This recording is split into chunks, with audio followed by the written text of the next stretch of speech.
Back to my YouTube channel. આજે હું તમને દેખાડીશ કે રીંગણનો ઓળો અલગ રીતે કઈ રીતે વઘારવો। અને આ છે એ અમારા પાડોશી છે પ્રવીણભાઈ પીઠિયા, એ બનાવશે આજે, એટલે તમે તે જોજો। તો સૌપ્રથમ પહેલાં આપણે તેલ મૂકી દીધું છે। તેલમાં આપણે રાઈ નાખી દીધું, જીરું નાખી દીધું અને આપણે તેમાં તજ લવિંગ નાખી દીધા। હવે તેને આપણે રાઈને થવા દેશું। રાઈ થઈ જાય પછી આ લસણની ચટણી આપણે એડ કરી દીધી। લસણની ચટણીને સહેજ સાતળવા દઈશું। સતળાઈ જાય પછી આપણે એમાં લીલા કાંદા એડ કરીશું। લીલા કાંદા એડ થયા બાદ આપણે એને હવે સાતળીશું।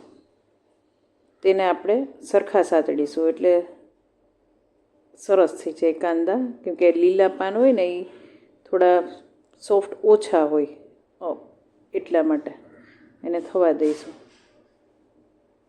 આ રીતે આપણે એને સાતળતા રહીશું। આપણે 5 મિનિટ રાખશું એટલે એ સતળાઈ જશે। આ રીતે જોઈ શકો છો તમે।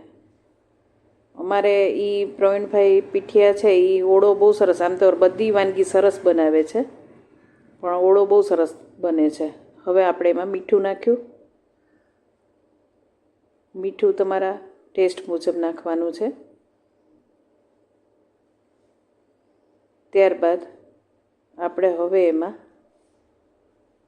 મીઠું નાખ્યા પછી થોડી વાર રાખીશું। એ પછી ધાણા જીરું નાખ્યું, મરચાંનો ભૂકો, ટમેટાં અને આ મેથીની ભાજી।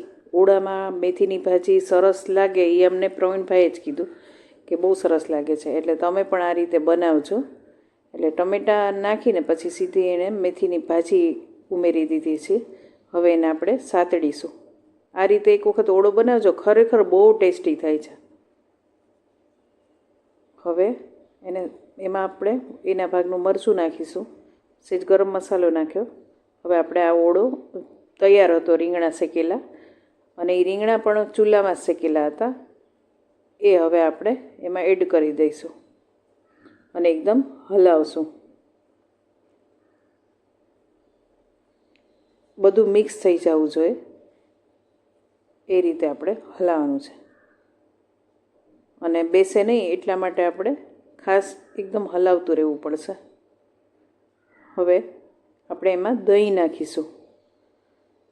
દહીં બહુ સરસ લાગે છે। આમ તો ઘણા રીંગણાનો ઓળો થઈ જાય ને પછી દહીં નાખે, પણ આ પ્રવીણભાઈ છે એ ઓળો બનાવતા હોય ને ત્યારે જ એમાં દહીં નાખી દે છે। એ પછી એકદમ હલાવવાનું, એટલે આપણે દહીં છે એ ફાટે નહીં, એટલે હલાવતું રહેવાનું। આપણે એમાં મેગીનો મસાલો એડ કરીશું। એ બાદ આપણે હલાવીને આ થઈ ગયો છે ઓળો તૈયાર। હવે તમને જો આ ઓળો ગમ્યો હોય તો લાઈક કરો, શેર કરો અને સબસ્ક્રાઈબ કરો। Thank you.